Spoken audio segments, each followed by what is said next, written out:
Hello, this is Reverend Don Lewis coming to you from beautiful Salem.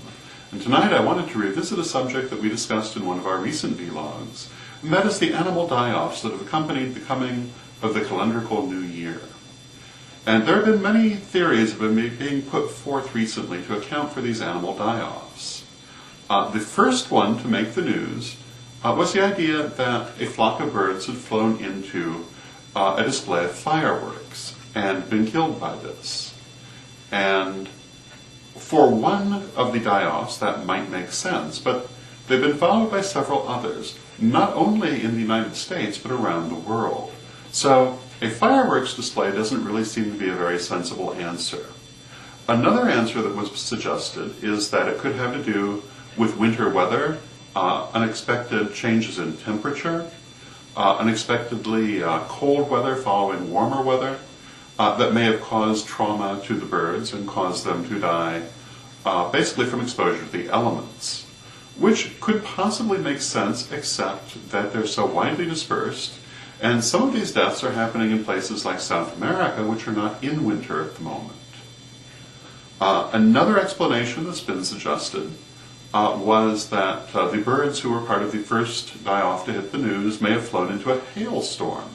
And I thought that this was a very sensible explanation at first, but again, there have been so many incidents now in places, several places in the United States, in Europe, in South America, that that explanation really does not speak to all of them, especially because some of the places are not in winter at the moment.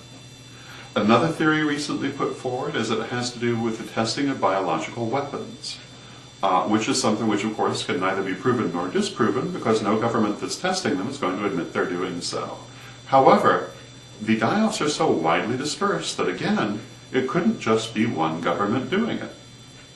The most plausible explanation I've heard so far is the suggestion that this sort of mass die-off is frankly not uncommon.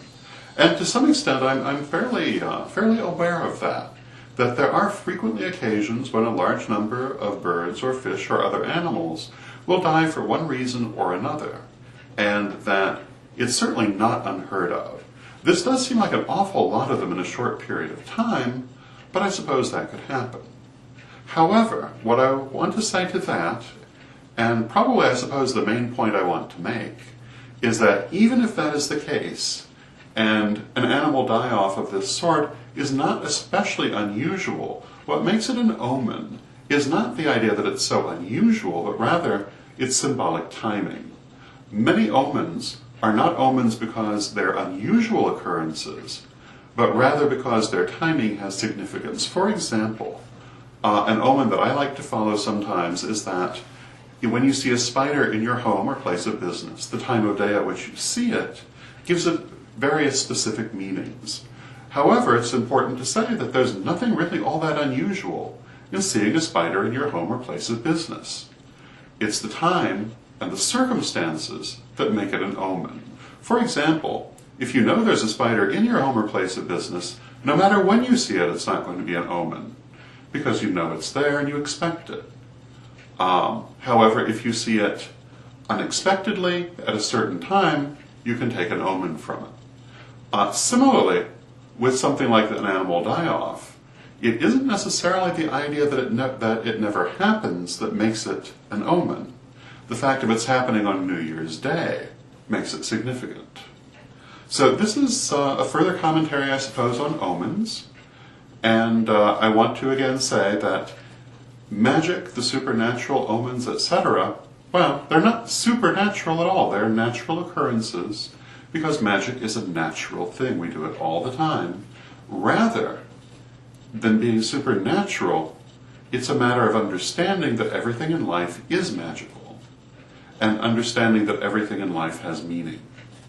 So, I hope you find that interesting, and until next time, may you blessed be.